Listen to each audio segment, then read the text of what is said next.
நாகரிகம் மட்டும் தெரிஞ்சா போதுமா? நாகரிகத்தோட கால வரையறையும் தெரிஞ்சுக்கணும்ல. இந்த ஹரப்பா நாகரிகத்தோட புவி எல்லைன்றது தெற்காசியா வரைக்கும் இருந்திருக்கு. இதோட காலப்பகுதியை வெண்கல காலம்னு சொல்றாங்க. காலம்ன்றது சிந்து சமவெளி நாகரிகத்துக்கு வந்த காலம்தான். பொது ஆண்டு கிமு 3300 இருந்து 1900 வரைக்கும். இதோட பரப்பு மட்டும் சுமார் 13 லட்சம் சதுர கிலோமீட்டர். இங்க 200க்கும் மேல கிராமங்கள் இருந்திருக்குன்னு ஆய்வுகள் சொல்லுது. அது என்ன வெண்கல காலம்னு சொல்றாங்க? ஒரு சந்தேகம் வரலாம். அது ஒண்ணுமே இல்லைங்க. அன்னைக்கு ஹரப்பால வாழ்ந்த மக்கள் வெண்கலத்தால் ஆன பொருள்களை பயன்படுத்தியிருக்காங்க. அதனாலதான் வெண்கல காலம்ன்ற பேர் வந்திருக்கு. இந்த சிந்து சமவெளி நாகரிகம் இந்தியாவில் பாகிஸ்தான்லாம் பரவி இருந்துச்சுன்னு நம்ம பார்த்தோம். இந்தியாவுக்கு உள்ளேயே இந்திய எல்லைகளில் எந்தெந்த இடங்கள்ல இந்த சிந்து சமவெளி நாகரிகம் பரவி இருந்துச்சுன்னு பார்த்துடலாமா? மந்தா, ராகி கர்கி, மிட்டாய், ஹரப்பா, கன்வேரிவாலா, மொஹஞ்சதாரோ, கோடிட்ஜி, அம்ரி, தோலாவீரா, லோத்தல், காளிபங்கன்.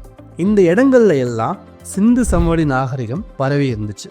இந்த சிந்து சமவெளி நாகரிகம் அண்ட் ஹரப்பா நாகரிகம் ரெண்டையும் நாம நகர நாகரிகம்னு தான் சொல்றோம்.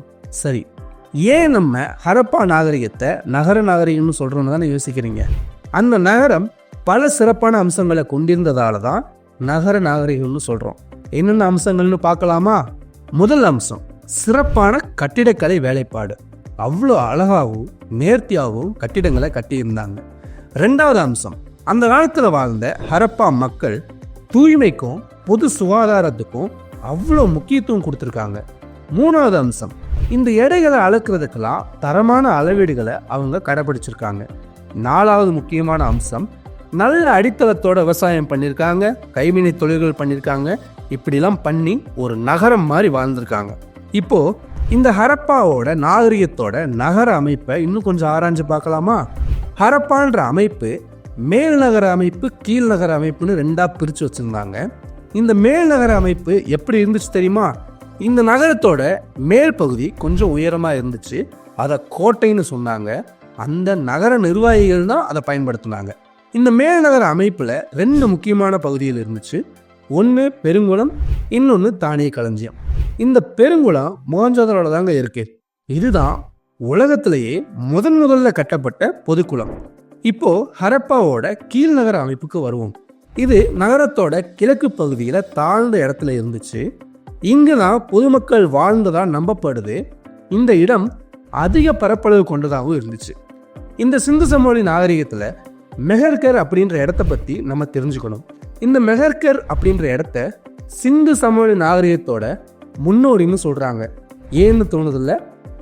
இந்த மெஹர்கர்ன்றது புதிய கற்கால மக்கள் வாழ்ந்த ஒரு இடமா கருதப்படுது.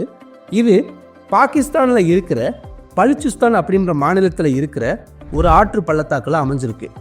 தொடக்க கால மனுஷங்க வாழ்ந்ததுக்கு நிறைய இடங்கள் சான்றா இருக்குல்ல. அதுல இந்த மெஹர்கர்ன்ற இடமும் ஒண்ணு. இங்க வாழ்ந்த மக்கள் விவசாயம் பண்ணதாகவும் கால்நடைகள்லாம் வளர்த்ததாகவும் சான்றுகள் கூட கிடைச்சிருக்கு. அதனாலதான் இதை சிந்து சமவெளி நாகரிகத்தோட முன்னோடின்னு சொல்றோம். இந்த மெஹர்கர் இடத்தோட காலம் பொது ஆண்டு கிமு 7000ன்றது தெரிஞ்சுக்க வேண்டிய ஒன்று.